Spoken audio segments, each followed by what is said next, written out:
It's time for Bourbon with Friends, the Bourbon podcast that never takes itself too seriously. Pull up a chair, grab a glass, and remember, a bourbon with friends can change the world. Here we go.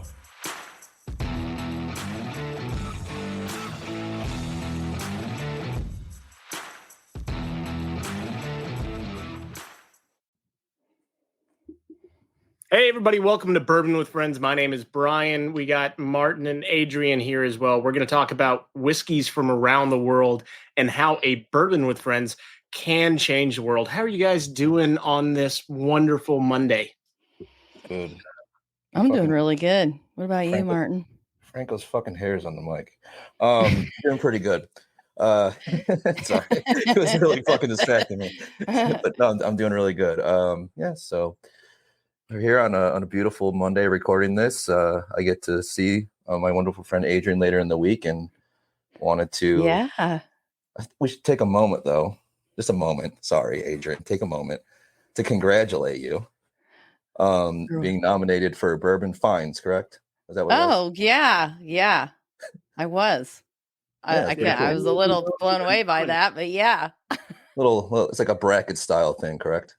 Yes. That's pretty cool. Yes, I've been active every time it comes around every year. I always vote, and to be on the bracket is quite shocking, to be honest with you. I know a lot of good people on there. Yes, our good friend Rob got on there as well. So yeah. I noticed Brian and I were on there. I'm just joking. I'm just joking. Obviously, no, it's great. I'm super, super happy just because I know that you're not new to whiskey, but I know that for that, like you're relatively new as far as like the Instagram thing goes. Yeah. And I think that's really cool that you got the recognition that you very much deserve because you're awesome. Oh, thank you, Martin. And you're my friend. But yeah, so. Yeah, suck up.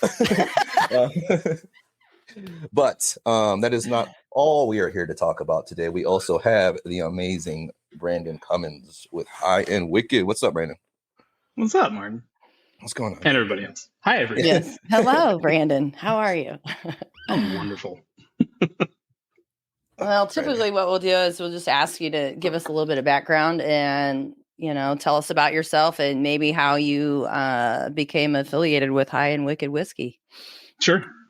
Well, started as I grew up in the restaurant industry. So my dad at one point owned 17 bars and restaurants across Kansas and Missouri. And his longest open was open for 47 years. And so literally grew up like eating, drinking, smelling, tasting, just about everything you can imagine. Non-alcoholic, of course, until I was 21. But then like got into college and jokingly, got a job working at a wine bar because clearly I knew the industry. And so it was like, I'll go work at this wine bar. Like I understand food and beverage. This wine bar in particular really challenged me as far as like pushing education. You got to know your pairings. You've got to know your terroir of all your different regions. You've got to know your varietals. And then, you've got to know like, okay, if somebody orders this particular cheese, you're going to, recommend to go with it. So I always joke that I studied harder for all of our exams at the wine bar than I did for anything I was studying in college. Graduated from college in the Great Recession. So my degree basically was meaningless. Went back to bartending because that's what I knew. Helped start a craft cocktail bar, started a craft cocktail festival in the Kansas City area.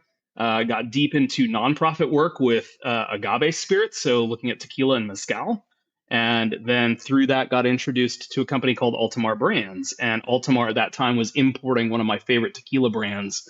And I got introduced to them and started asking questions like, why are you guys doing this way? How is this like particular production methodology resulting in this flavor profile, et cetera? And eventually they asked me, they were like, you're asking more questions than people have asked in the past. So would you like to come on board and start writing our materials and start educating people about it? So I technically have the title as Director of Education for Altamar. And our founder is a gentleman named William Lee Lyons Brown III. And Mr. Brown is a Brown formerly of Brown Forman. So Mr. Brown's father recently passed away, but he was Big Lee Brown. And Lee is well known for, starting Woodford Reserve. And of course, Lyons' grandfather purchased Jack Daniels from the Motlow family, and Lyons' great-great-grandfather, by direct lineage, started Old Forester. So it was always never a question of if we were going to get back into whiskey. It was just when. And in the instance of High and Wicked, we ran with Altamar for 15 some years before we even started considering getting back into whiskey, because largely in respect to his family and largely in respect to if he's going to get into whiskey, it's got to be something that is going to draw your attention, be unique and different, because he's not just anybody in the world of whiskey. So fortunately now with where we're at with High and Wicked, that stuff has started to come around, and now my title is Director of Barrel Projects, which essentially means I handle all the blending for our American whiskeys. I'm also in charge of finishing projects, so if we are looking to do a secondary maturation or anything along those lines, and then obviously I get to look after the single barrel program and determine what goes into the blend and what doesn't. Because at the end of the day, I'm just a huge nerd that loves to smell and taste just about absolutely everything. So I don't know, just legitimately fell into it and have just kind of rolled with it every day. So sounds awesome. It does not suck. No. I don't imagine it does. So curiosity, High and Wicked, does that name derive from anything? Does it stand for anything? I mean, looking at the H&W on the bottle, it makes me wonder if those initials also stand for something else. So it doesn't. It actually is just a direction to High and Wicked. But if anything, it's an exercise or a story in how hard it is to come up with a trademarkable name in the United States. But Mr. Brown he's an adjunct professor, he's an entrepreneur in residence with the University of Wyoming. And so he will occasionally teach classes about entrepreneurship. He's also an entrepreneur in residence at Tulane here in Louisiana, which is where I am today. But part of that is as he goes around and teaches these entrepreneurship classes, they challenge him on well, why aren't you starting your own companies? Why aren't you doing this own thing? And in Wyoming in particular, they're very kind of deeply integrated with cowboy culture, right? The University of Wyoming, cowboys, very much that is, they're very, very much connected. And so he was actually looking through a book of cowboy poetry dating back to the early 1900s. And there's a gentleman named Bruce Kiskadon. And Bruce is legitimately a cowboy poet. So he was actually a cowboy, a cattle runner, turned poet that then wrote in the vernacular and style of the American cowboy. And one of his poems is called High and Wicked.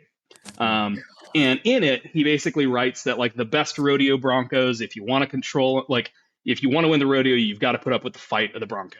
And so that is philosophically what we kind of apply to the whiskey, is that we want it to be not necessarily it's gonna be a fight. It's not gonna be what you're gonna expect. We're looking for big, kind of intense flavors. We're not trying to be subtle, very drinkable. That's not the ethos of High and Wicked, right?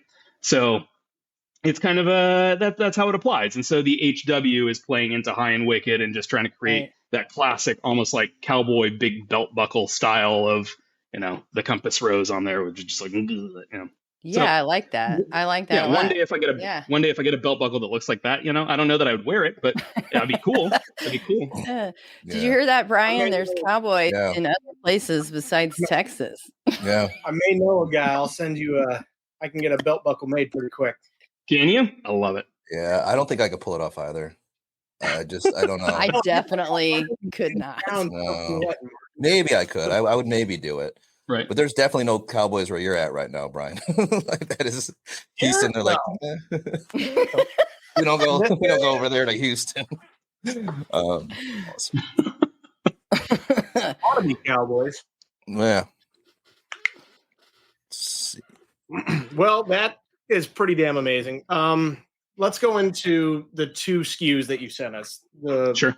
rye bourbon and this amazing rye that we're sipping on currently at, what is it, 98.2%, if memory serves me correct? 98.2. Well done, 98.2 proof, 49.1%. So, I mean, part of the ethos here, right, is if we're going to make whiskey, where are we going to make whiskey? In the United States. And I know y'all have ties to Indiana, and no offense to Indiana, but if you look at the story of bourbon, the story of American whiskey, it's pretty intrinsically tied to Kentucky. right? Yeah, And when you look at why Kentucky, then there's a conversation of like, okay, you've got the terroir of the actual soil and how's that impacting things. But then you also look about the know-how of the people that are there, and you look at, how the grain industry is set up. It's really set up for efficiency, for helping encourage distillation and just that whole process. And so, when we were kind of pursuing this, we were like, well, if we're going to have a year-round or mainstay of anything, it's going to be right, and it's got to be a Kentucky straight whiskey. Just because we want to have some like standards of terroir, some standards of provenance to what we're doing. And so we started going through and blind tasting a whole bunch of different products from different distilleries, and tasting through at 1 and 2 years of age and trying to get an idea of like who's really distilling some of the best rye and some of the best bourbon in the United States right now. And we put several of these through blind tasting panels, and we kept consistently getting one result back as both the number 1 and the number 2 spot in all the blinds. And you got to consider what we were doing is we were also taking some mainstay products that are on the market and putting in like, here are some benchmarks for like a really high quality Kentucky rye, a really high quality Kentucky bourbon, right? So we'd at least got like something to, put in there. And when you're doing a blind, you have no idea what you're tasting. So in all the blinds we conducted, New Riff came in as both the number 1 and the number 2 spots. Wow. So, which is pretty wild, right? And what all of the tasters' notes pretty consistently said was that there was a lot of complexity, but a really kind of soft profile in the rye. So it wasn't like aggressively spicy. You could tell it's still rye. You've got the pepper, you've got the cinnamon, you've got everything that you identify with a rye whiskey, but it's not this like overpowering spice bomb. No, it's not. And so part of what we discussed about this ethos of being high and wicked is also then the idea of like being a little what the fucky. And I hope you guys don't mind that I've dropped random F-bombs here. No, we love it. But it's the idea of like, the what the fuckiness is like, it's a rye whiskey that doesn't necessarily drink like you would expect it to. And it's a bourbon, so like the rye is softer, a little bit more delicate, a little bit more fruit forward. And the bourbon is like a fucking spice bomb, right? And it's trying to challenge what people generally think for that category while still being within that category, right? So this particular mash bill differs from the standard New Riff mash bill. The standard New Riff is 95 rye, 5% malted rye, and we are 91% rye, 9% malted barley. So the barley does make a pretty big difference there. It affects what I would call the chew on the palate. Like there's just a little bit more texture to it. I also get a little bit more kind of like a biscuity note out of it than I get out of their standard. But this was through multiple tastings of like, okay, well, what do we like as the best mash bill? What do we like as far as the maturation protocols? Are we looking at, number 3 char, number 4 char? Are we looking at seasoned versus unseasoned, light, medium, heavy toast, etc.? So this is seasoned, new seasoned medium toast, number 4 char. And we specifically try to age everything for at least for the first 5 years, and we do have a 5-year age statement. So everything for the first 5 years is on the top 2 floors of the rick, because we just want really good kind of oxidative stress, because I want some of those kind of nutty characteristics to develop. And that's kind of, generally that's kind of how we approach protocols and blending. But at the end of the day, New Riff fortunately was really cool with us actually being very open and transparent about them being our distillery on this. Which was also really important to us. I can't disclose who the bourbon distillery is. We're working on that, but the rye is coming from New Riff. But again, it's kind of, they're our distillery, but it's our mash bill, our protocols. Right. We kind of take charge of the liquid from there. So. Well, I mean, that's exciting. You guys came to this mash bill with these protocols that you, like you said, and this, what'd you call it? What the fuckiness? Yeah, what the fuckiness. Yep. I'm not going to say that may be the title of this podcast, but I think that's the title for it now. It's going to be What the Fuckiness with Brandon Cummins. So this would be a really nice rye to give someone to try that maybe hasn't tried a rye. Yeah. In my opinion, I think it's really nice. Rye took me a long time to get into it. And I think it took a lot of times where the mash bill, there was a higher malted barley content for me, because I was such like a single malt fan for first, and I know I've said that a bunch on the podcast, but I've always been a single malt Scotch fan. Then went to bourbon, skipped over rye, and then it took a lot of these like higher malted barley mash bills for me to come and find a rye that I really like. And New Riff was actually one of the first ones, so I think that's why I'm gravitating so much towards this one as well, being like, no, this is my rye profile. Like to a T. Yeah, it's love nice. I mean, you did an absolutely phenomenal job. I know you can't disclose the Mhm. bourbon, but can you talk a little bit about it and give us a little bit of insight? Yeah. So, I mean, it went through very much the same process as the rye did, right? Where we are tasting different samples, different mash bills. And then on this one, we even went so far as different yeast strains, barrel by barrel, like to just really isolate down to what kind of character and flavor do we want. Ironically, through blinds, we selected a yeast strain that's a close relative to that of Old Forester. But no one on the blind panels, and by the way, so I conduct all the blind panels. They are, as far as the tasters, they are master sommeliers. I've got a master of wine on there. I've got blenders. I've got distillers, craft cocktail bartenders, whiskey, like folks that run whiskey clubs. And that's kind of like the panel. But the rule of the panel is that, their names and their identities remain anonymous, as well as what all we tasted remains anonymous. Like clearly we'll rank the scores and then we go with that. But, the bourbon in particular, this one kept coming up really far ahead of everything else. And 51 corn, 39 rye, 10 malted barley, but in a sweet mash, not in a sour mash, and using this yeast strain that, again, is a close relative to that of Old Forester. And so it was just really interesting because I actually had the conversation with Mr. Brown, and we often talk about what we call the three-legged stool. And the three-legged stool is like how we define all the brands that we work with Altamar, which is like, these are the things that are necessary because we don't just create a bunch of marketing fluff. We only talk about the three legs of the stool, which are person, place, and process, right? Who is the distiller? Where is the place that it comes from? How does that affect the flavor? And then what is the specific process of how the thing is made, right? So it's never like, oh, this is a lifestyle brand that's doing this. It's always very much rooted in this is how the thing is made. This is why this person has done it this way for generations, and if it came from anywhere else in the world, it wouldn't taste the same way because it has to grow in this area. And so he came to me on this and he's like, Brandon, you realize that this bourbon is not like a three-legged stool because you cannot talk about the person that's distilling it. You can't talk about the distillery. You can't even talk about the city that the distillery is located in. You can mention it's Kentucky, but the city would give it away. And, he's like, so you're not going out with a three-legged stool. You're going out with like a one-legged hunting pike in the middle of the forest, like dealing with whatever you're going to be dealing with. He's like, are you prepared for this? I was like, look, the results are so conclusive that this is like one of the best bourbons that we could get for this particular, looking for a Kentucky straight kind of protocol, then that's where we're at.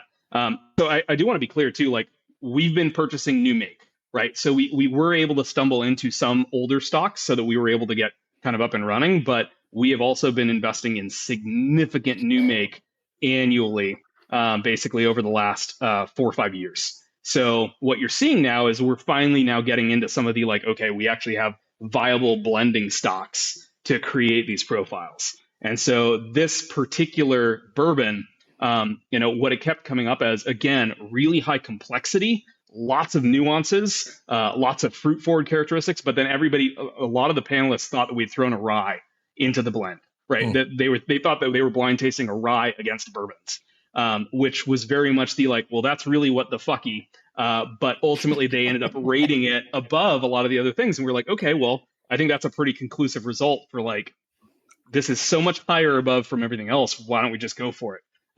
Now, my own palate, I've always leaned towards kind of high rye. Right? Like if you're above 20% in the mash bill, I'm probably going to like what it is just because I like the flavor profile of spicy ryes. But this in particular at 39% rye, when I actually saw what we were tasting, I was like, holy shit, that was much higher rye than I anticipated. But same maturation protocols too. So seasoned new medium toast, number 4 char. We also tasted the differences between oak staves coming from Missouri versus Kentucky versus the Pacific Northwest. We worked with Independent Stave on a lot of that kind of stuff, just on the ground, trying to get up and running.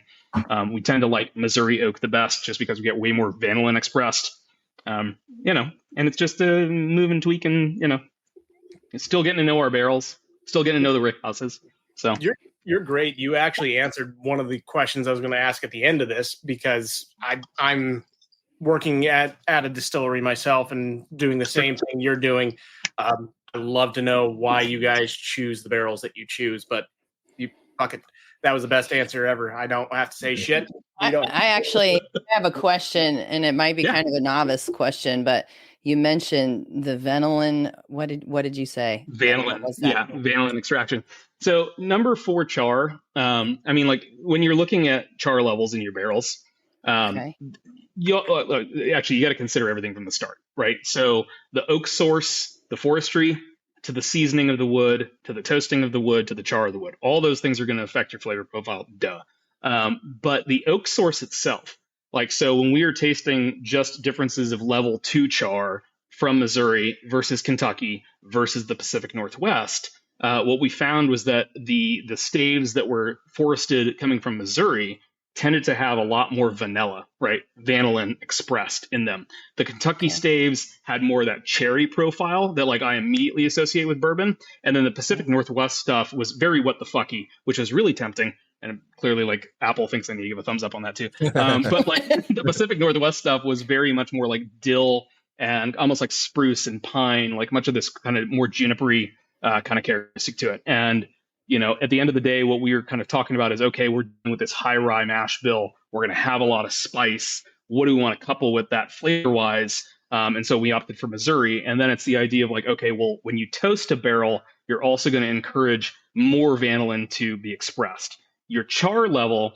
will act as filtration. So you'll start actually removing things out from the whiskey. And so by utilizing a heavier char, you get to kind of a more accelerated, I don't want to use the word accelerated because that's not true. Like it's still a 5-year product. But you know, it's not like using these advanced aging barrels, but by using a heavier char, you tend to filter out a lot of the, you know, what are the less desirable notes more quickly. Ironically, you do develop a lot more spice. And so we're actually working with IC right now. They're retesting some of our samples now that we've got 5-year stocks to see, do we alter some of these? Do we throw some level 2 in there because we want more sweetness to be developed and not so much spice characteristic? So it just depends, like, you know, but everything from like where the tree grew, you know, is going to affect the flavor of the whiskey. So it's just trying to be really intentional about it, because at the end of the day, we have no idea how it's going to turn out. You know, so it's like it's always just an approximation. Yeah. So thank you for that explanation. Yeah. I'm sure these gentlemen maybe already knew that, but I did not. So I appreciate that. I'd be honest, like I actually have not heard it put in those terms. I know a lot about oak, and Brian, you looked so fucking comfortable right there before we like Jesus Christ. Like, you know, we're doing a podcast. Legitimately lounging. He's just asleep. For everybody who can't see it or can't see the video, he looks like Bruce Wayne, like with Gotham City behind him, if Gotham City was fucking Houston. His arms are spread out. It just looks like he looks like a rap video is what it looks like. I know, it's like that wide angle lens. You know just what I mean? Oh, what's up, man? Yeah, exactly. But no, that was a great explanation. I love that with that term as well. There's a lot of spice on the nose on the bourbon. I think I know who you're talking about based off of the flavor profiles I'm going off of, but I will talk to you offline after this podcast. 99% sure I know who this is. Okay. Yep. Moving on to the next question. What new releases do you have coming out? Is there anything exciting? And also, Rose Tattoo. When is that coming out? And if you send us some, Adrian said she would get a tattoo of a rose. I did say that. No way. That's amazing. It's amazing. Tattoo for a rose tattoo. And she doesn't have any tattoos right now. So I have 0 tattoos. Yeah. Me too. I'm also like, I've been like, okay, what am I going to get for the first? So you're going to get a rose tattoo too? It's going to be an agave, like an agave rose. But that's a great idea. So when you cut the agaves, right, like they have like this rosette kind of pattern that forms, and that's actually legitimately one of the tattoos I'm looking into. Anyways. Cool. In case you can't tell, I'm really good at tangents. Same. So what's in the pipeline right now? Let's stick with American whiskey for a second. So I've got a couple of really what the fucky blends. Because I mean, like I had to get the mainstays like under my belt, right? We've now done 4 blends, 4 batches of the regulars. We've done two runs now with cast strength. So we do a biannual cast strength release where basically it's like, okay, we're going to kind of let these be a little bit more character forward, and those will become the cast strength release. And so those have gone out, and those are actually just hitting market right now. So we've got a cast strength Kentucky straight rye, cast strength Kentucky straight bourbon, still 5 years. And then I've got what can only be classified as a blended American whiskey right now that I've been working on using a lot of our stocks. So you can imagine what that might look like. And then I've got another one that can only be classified as a blended whiskey because it might be international as well. But I mean, like part of it is this like trying to really stretch the what the fuckiness of things. I've been kicking around the idea. A good friend of mine is one of the founders of J. Rieger and Company Distilling in Kansas City. And they have, they kind of pioneered what is referred to as Kansas City whiskey, which is essentially a blended and rectified style of whiskey that utilizes 2% of sherry, right, as the rectifying agent. And so we are also now kicking around the idea of, okay, well, I live in Kansas City. I want to do a Kansas City whiskey, like even if it's just a one-off release. And so kind of partnering with them or collaborating with them, still getting that all figured out. But, to just see if maybe there's something there. Like, I think this is an interesting, approach to a different style that we're not used to seeing right now. Like, we haven't seen rectified whiskey since pre-prohibition. And so here they are actually owning the fact that they're rectifying it and being transparent about it, which I think is actually a really cool thing to do. That's cool. So I kind of want to see and also embrace that. Plus, I also love sherry, so that's an excuse to just drink more sherry in my life. But yeah, as far as the world whiskey side of things, we're named after a cowboy poem.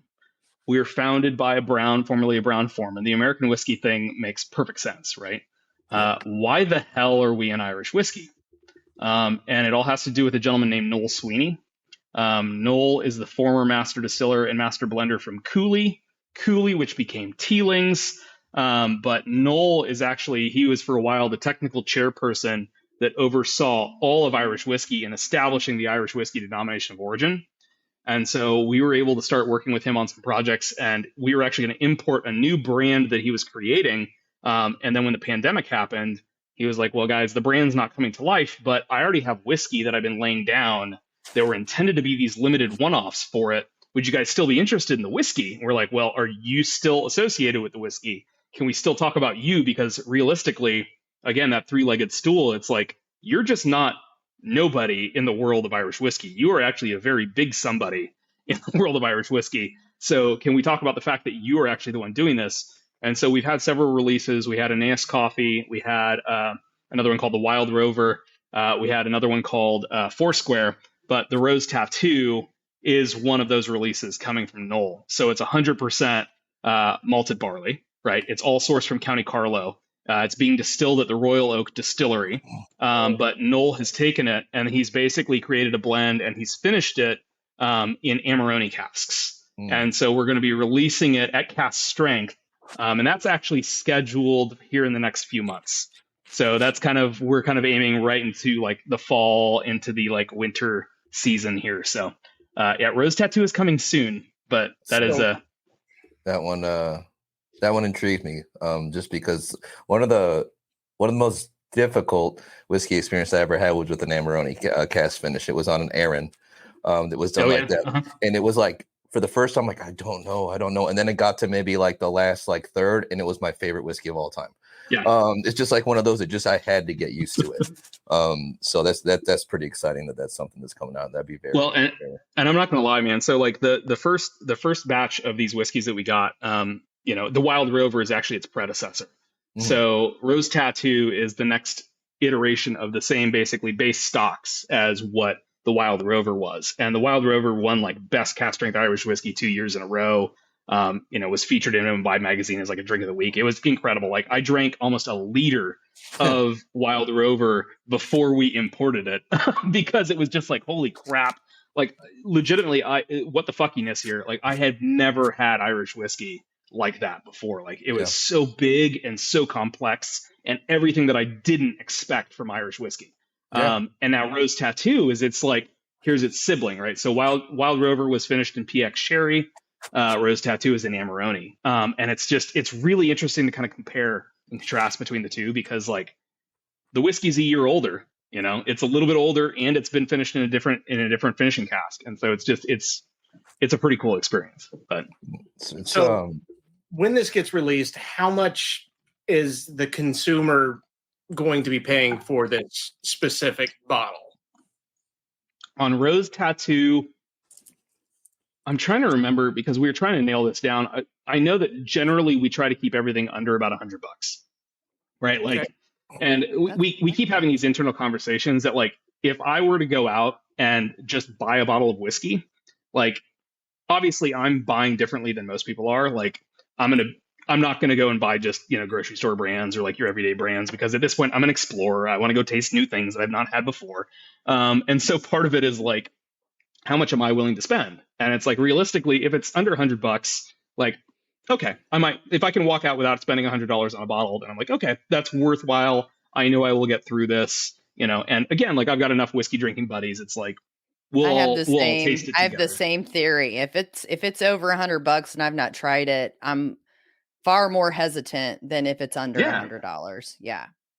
Right. Yep. And it's like, otherwise it's like, that's my threshold. And so I know we've talked about that, and Wild Rover came in a little bit pricier because what happens is as you get above a certain level of proof, your excise tax becomes exponentially greater. Right. And so because it's a cask strength and because it was at like 116, like the tax ended up factoring in a way that we weren't able to control. Not to mention Wild Rover was released while all the glass supply chains were all shut down. And so we had to go with a really expensive glass bottle for it. So we were able to create some more efficiencies in the system that hopefully is going to get Rose Tattoo down to a little bit more of like where we would like to be. Because it's like, at the end of the day, we're not trying to make this like hyper bespoke, super, pretentious-y whiskey. Like, I want it to be stuff that people are going to be like, no, this is delicious. And holy crap, I've never had whiskey like this before, So anyways, we're hopefully trying to keep it accessible. Sometimes people don't take into consideration too that there is tax that goes into the factoring into that based on the proof level. So I don't think people realize that a lot of times. Round about $100, give or take a little bit. We'll just say. Yeah, we're trying to see if we can get it to $89.99, but we'll see where we wind up at the end of everything. So so it'd be 110 to $89.99. We'll just that's what I was thinking. Like at 110, 110, and it's called Rose Tattoo. I think I'd buy it. Well, and like I don't know if you're in Washington, it's probably going to be like 110, 120. As Washington has some of the highest state taxes in the United States, and so it's just you got to take all that into consideration. Like every state's going to be a little bit different. Logistics are going to be different state to state, so you try to even it out as best as you can. But I couldn't tell if Brian was asking that question for the consumer or if he was budgeting for himself. Right there, asking how much that I have a budget. No, I don't. Sometimes not with a background like that. And your rap album's coming out so soon. I know. It's like that's like the corner. That's the corner suite. Right, that's a corner. That's a corner right there. That is a corner. That is a corner. That's like, thanks for fucking calling me out. That's the like. Oh, I see. You're a Marriott Gold Elite or a Platinum Elite. We'll go and give you the upgrade, sir. Titanium Elite. Titanium Elite. See, that's like less. Like better than platinum, right? I was trying. Brian, I was trying to give you a gimme there. I know, but I can't lie. What the fuckiness, Brian? Yeah. What the fuckiness? What the fuckiness? This is what the fuckiness. That means I just travel way too much. That actually is true. That's very true. Yeah. Speaking of what the fuckiness, what I really love that you all do, Jesus. What I've been drawn to is trying to seek out kind of weird things, and I think the fact that you guys do single grain Irish whiskey is really cool. I feel it's such an underrepresented in general. If even in Scotland, where there are distilleries that put out single grain things, people seem to just pass them up. And it's kind of disappointing because it's some of the most flavorsome, interesting, unique spirit whiskey that I've ever tried. So I'm just kind of curious, like how you all, really was the impetus behind doing something like that? Noel Sweeney. Like I have the easiest answer, right? And it's Noel Sweeney. And I mean, like when we were actually starting the relationship with him, he brought up, he was like, well, I've got this single grain. He's like, and it's really important to me that if we're going to do it, we release it as single grain Irish whiskey. Mm-hmm. He's like, I don't want to use it in a blend. He's like, everybody wants to blend it. I don't want to use it in a blend. And he made the argument that single grain whiskey in general is some of the most expressive whiskey he's ever encountered. He's like, because when it's distilled appropriately, and especially like, we're looking at twin column coffee stills. And so you're still retaining a ton of character of the grain. It's not neutralized. It's not stripped. It's not just ethanol. Like you get all this creaminess and vanilla, again, vanilla, right? Vanilla always comes back, but like this vanilla kind of creamy profile from the core whiskey. And then he said the beauty of single grain though is how much it can take a finish and elevate it. He's like, so, you think about like if you're going to put this in a finishing cask, if it's Madeira or if it's rum or whatever, he's like, there are other base whiskeys we could use. But because grain starts with this nice kind of creamy, kind of velvety profile, it creates like a foundation that just layers on whatever the finishing cask is going to be. And so, the first release that we had from him, we just called Iness Coffee because we were like, it's being distilled on a coffee column still. The dude that invented the frickin' or like patented the frickin', column still was Irish and has never had his name on a bottle of Irish whiskey, right? Like for a while, he was referred to as the most hated man in Ireland because the Scots took over the still, utilized it to then build the Scotch whiskey industry, which took over what was then the dominant Irish whiskey industry. And so, the most hated man in Ireland has never had his name on a bottle of Irish whiskey. And so we were like, well, let's just call it an Iness Coffee because clearly this does not have the flavor it has without being distilled on this style of still. And then when Noel reached out most recently and he said, okay, I really want to do a rum, like a rum finish on the grain. He's like, I think the vanilla, the creaminess would lend itself really well to like tropical fruit characteristics, and like the acidic characters you get from really well-aged rums.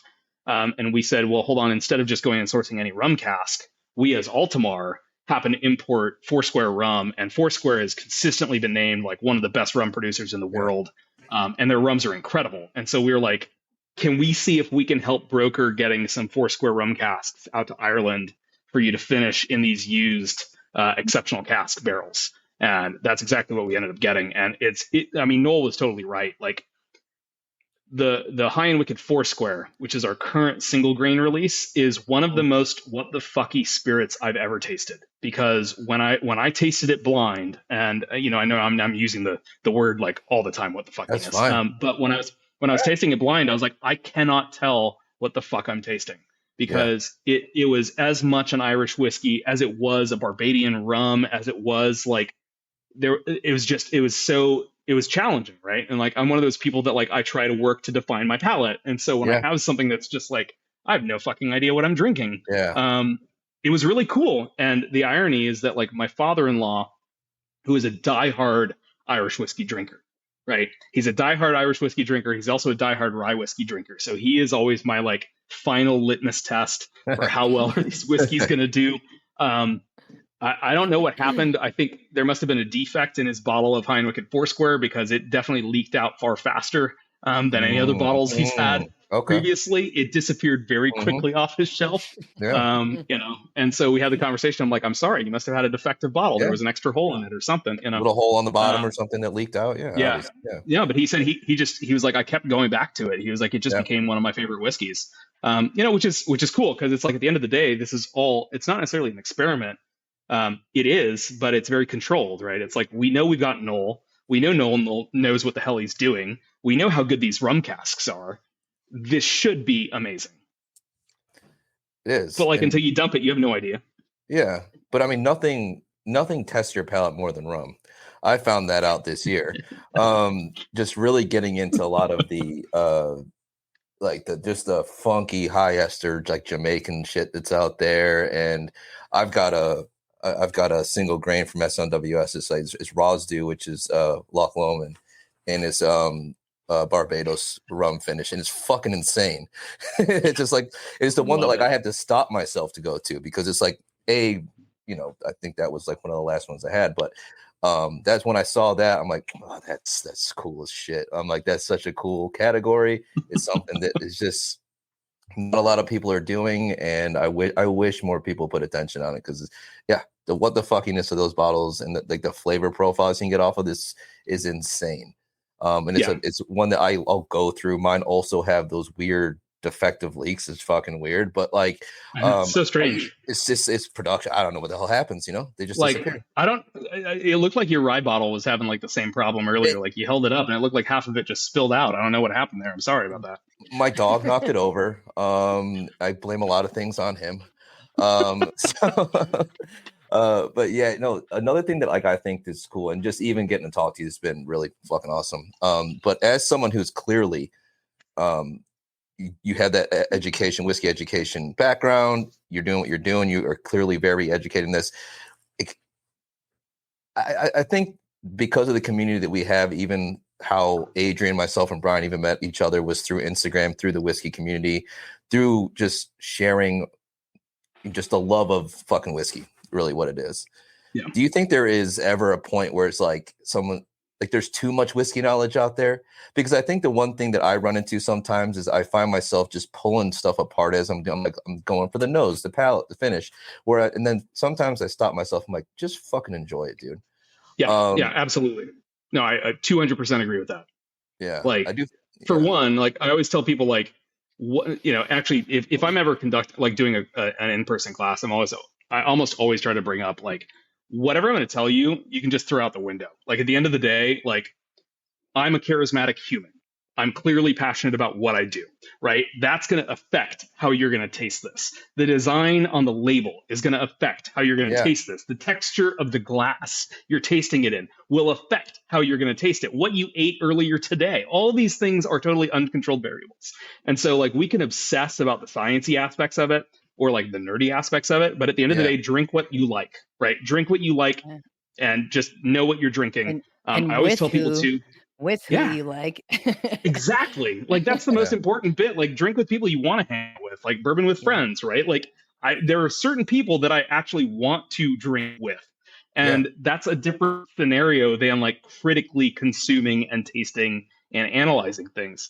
So I do strongly believe like there is almost information overload. And if I wanted to, I could obsess about one thing and arbitrarily only look at that one thing. Like, and I'll use age statements as like the most classic example of this, right? Because like the older a whiskey is, the better it's gonna be. Bullshit. Like, no, absolute bullshit. Like, absolutely. There are really fucking beautiful 3, 4, 5-year-old whiskeys, and by the time they turn 12 or 15 or 18, they suck. Like, they're not good. And so it's like everyone will arbitrarily view something on a label as the new thing to like, I will like this. And it's like, you won't, so I always tell people like taste blind as much as you can. Like, your life partner, your favorite bartender, your whatever, like just go in and be like, hey, pour me 3 rye whiskeys. Don't tell me what they are until I tell you which one's my favorite. And then let me know, right? Like remove all context. Yes. And then like figure out what you actually like, because at the end of the day, it's your palate. Nobody has that same palate. Nobody's had the same flavor and taste experiences you have. My cinnamon probably doesn't taste like your cinnamon, so the fuck, man. No, and blinds will fucking humble you. Number one, like they will take things. We just went through one of our buddies had a really amazing blind challenge that we did. All three of us. Yeah, all 3 of us got to take part in it, and it was really. And he's got a very eclectic collection. And I think the biggest thing that I took away from it, there was whiskeys that you thought you knew. Like I have bottles that I actually was in the blind, and I didn't know them when it was in the blind, and I like something better than something else I would have said. There was things that I never would have even touched Canadian whiskeys. Sometimes not that I don't like Canadian whiskeys, but sometimes you don't drink them all the time. There's surprising results the moment you remove everything you know. Sometimes you forget about Canada. But it's like what you think you know versus what you actually know. Really, honestly, it was, and it was a hell of a time getting to be a little bit humbled and find stuff. So and that was kind of curious about that, just coming from you, who obviously you've kind of got that window into it. Be like, yeah, we know too fucking much sometimes. Like it's just you forget to enjoy it and you forget to really take it in and remember that as an experience. So that's awesome. Well, a good like I have one quick little anecdote. Yeah. A good friend told me that like the definition of luxury, right? And this was me like pushing back about the idea of luxury, but the idea of like in her mind, the idea of luxury was like the removal of decision making. Right. And luxury was really nothing more than just being catered to. Like that was how she defined it. And so when you look at how like we overanalyze things and how like we're constantly scrutinizing things and like trying to like figure out what's the best decision, you know, if I'm actually relaxing and actually trying to enjoy the people I'm with or the scenario I'm with, like I'll say to my father-in-law, for example, just pour me whatever you want. Right. Like I don't want to think about it. I don't want, because I'm going to bring all of that baggage into it. Instead, I want to remove all the psychological crap. And I'm here more to like actually enjoy this spirit with you. And I say this because I'm forced to be a nerd about this all the time. Right. And so like for me, it is about like, how do I actually disconnect it? So that leads into another good question, which would be like, we always ask everybody this. Do you have a favorite whiskey experience or memory that you can favorite share? Whiskey experience or memory? I mean,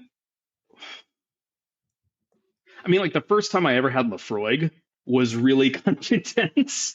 Like I can remember that, but I think one of my favorite memories is, you know, like the night of my wedding, all of my groomsmen, they were asking me, it's just like, well, what do you want? It's like, I want a cooler filled with PBR. And I want a bottle of Lagavulin 16 year. Like I want beer I don't have to think about, and I want a whiskey that I know I always love. And we ended up, you know, passing around that bottle and drinking out of like red Solo cups that whole night. And it was perfect. Like as somebody who again, like scrutinizes the type of glass that I'm drinking out of all the time, you know, to have a cold can of PBR and like Lagavulin out of a red Solo cup, like that was great. Like, you know, I mean, don't get me wrong. Like I've got the rarefied, like weird whiskey tasting experiences too, where it's just like, holy shit, I've never had that before. But I would say like the one that I always come back to is like, those are a couple of them. Like number one, the first time I ever had Lafroig, and number two, like Lagavulin at the wedding. We all remember our first Lafroig. And I also like that you said red Solo cup. I was stuck in a snowstorm in Colorado one time when I was moving there, and I had all my whiskey in the back of a fucking moving van. And I was like, we got stuck, small podunk fucking town in the middle of, I don't even know what it's called, Eads, EADS. There's nothing wrong with Eads. That's a good they don't have McDonald's. They do now. Okay. What? They didn't then.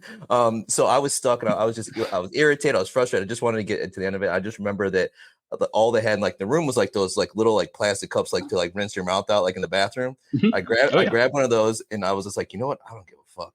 I had a 27 fucking year old Bruichladdich, and I'm just like, I mean, perfect, man. I had just gotten it. I'm like, you know what? I don't give a fuck. I'm like, it was, that one was really good, but you know what was better? It was like this. I don't remember what it was. Like, I went down to the bar later that night, and they had like a little bar. It was a bunch of truckers, and I looked very out of place. But it was just like Maker's Mark. I'm like, there was no real. It was just like that. I'm stuck somewhere. I just want to have a good experience and just like hang out. And like both those experiences were very different in whiskey quality, but it was still the same. Like, it's very good. It's like I don't care. Like it was just being where I was and like having that as as an experience. So shout out to the fucking red cups, man. Amen. And like shitty plastic mouthwash cups in you know what I mean? Hotel rooms. You know, shout out to whoever makes those. But we always like really to right now. Oh, what'd you say? I was gonna say Brandon's drinking out of a red cup currently. So is he? Yeah. Oh well, yeah, but that's so. I mean, it's plastic. So the Airbnb that we're at, I was actually scouring all the cabinets. I was like, "There's got to be glass somewhere." There's no glass. Mm-hmm. There's no glass in this house because they have a pool, and that is a very responsible thing as a pool owner that also has an Airbnb. Yeah, and I was sitting here. I was like, "What glass am I going to use for the podcast?" And I was like, I went and I saw a wine glass, and I was like, "Oh, I got the wine glass," and I grabbed it. And it was plastic, and I was like, I'm not going to use a plastic wine glass. I will just grab a plastic red cup and be good with it. You got to do what you So, got to yeah. do. Yeah. Yeah. And, and I keep mixing up which one's like the bubbly water the and right which one's the rye whiskey. And, it's a surprise every time. So You never I'm know. blinding myself over here. There you go. It's all full circle. Usually we'll ask this question in the middle, but we've been having such an awesome conversation that we kind of left it for the last question. This has nothing to do with whiskey at all. Nothing. Like nothing. Like this is nothing. This could not be a further question than from whiskey. Non sequitur. Okay, yeah, it is. In this game, I don't even know how this. Actually, I think this came out of the fact that Adrian had a squirrel in her yard that was just kind of sitting there all the time, right? Isn't that how we came across this question? Oh, there's lots of them. It was a squirrel. It was a well, and I kind of tend to do like that. I'm a very distracted individual at times, so that's probably part of it too. And it was like it was kind of a menace, to be honest with you. I think in her life.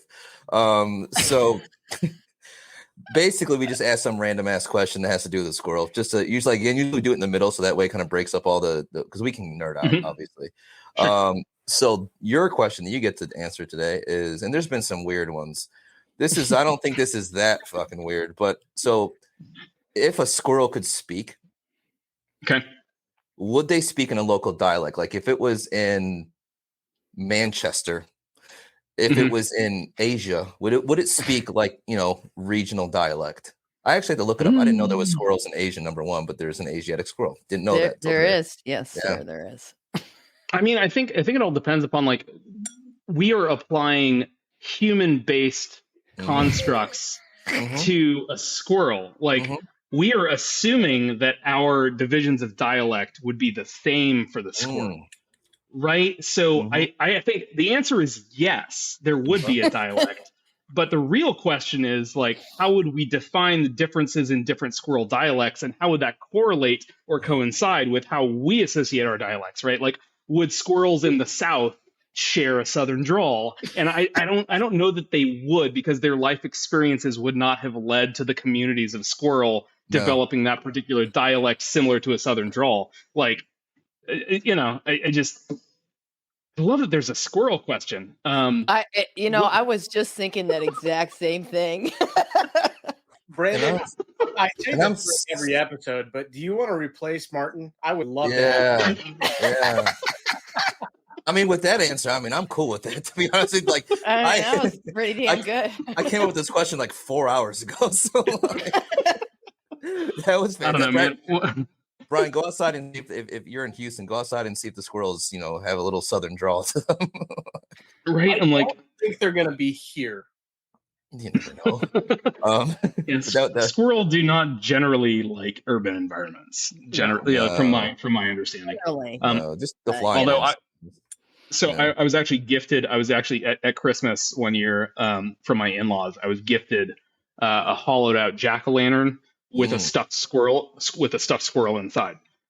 Because like during Halloween the year prior, like I was going and like cleaning up all the like old pumpkins, jack-o'-lanterns, whatever, and I pick up a pumpkin, and sure enough, there is a dead squirrel inside, and it falls out. Like it had eaten its way into the pumpkin, had like then trapped itself in there and died. And it was one of the most horrifying things I'd experienced. And I freaked out. And of course, my wife was nearby, so she experienced the whole thing, told her whole family. And so at Christmas, they had to gift me, the fake jack-o'-lantern with a stuffed squirrel on the inside.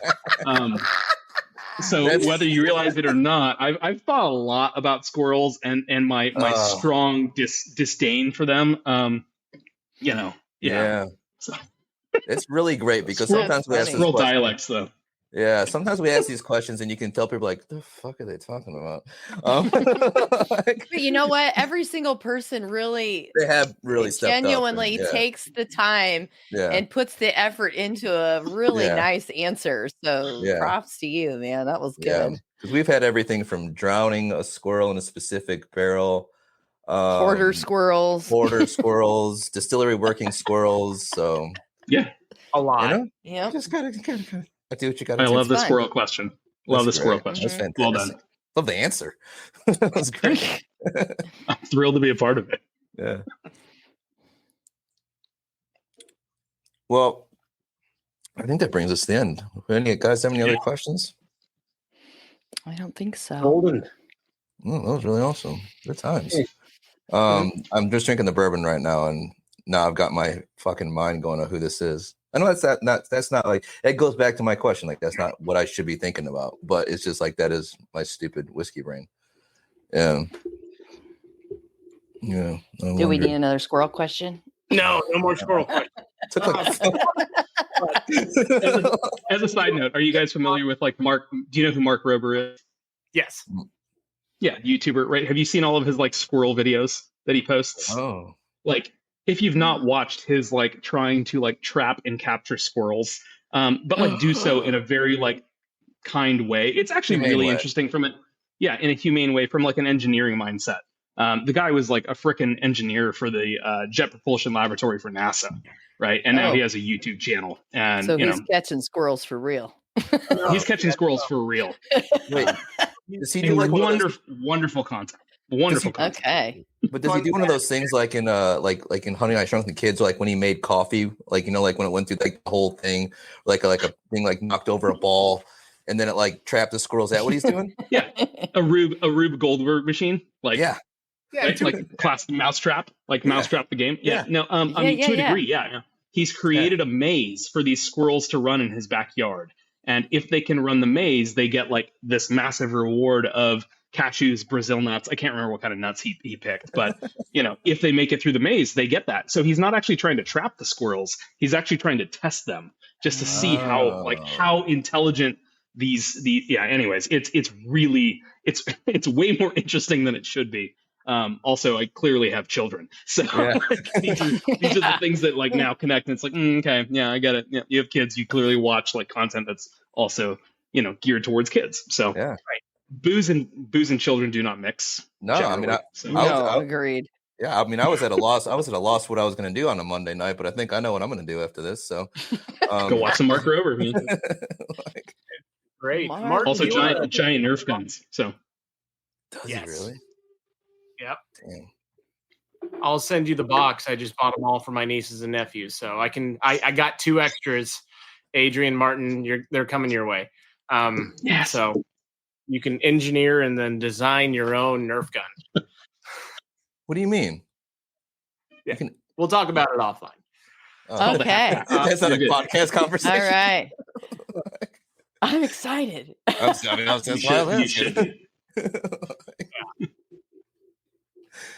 Martin, you want to thank our sponsor really quick? Oh gosh, yeah, our sponsor. So listen, guys, I love whiskey and I also like mountains. And when you put those two things together, I really like drinking whiskey in the mountains, and especially when distillers are doing amazing things out there. So I want to give a shout out to our sponsor, 10th Mountain Whiskey.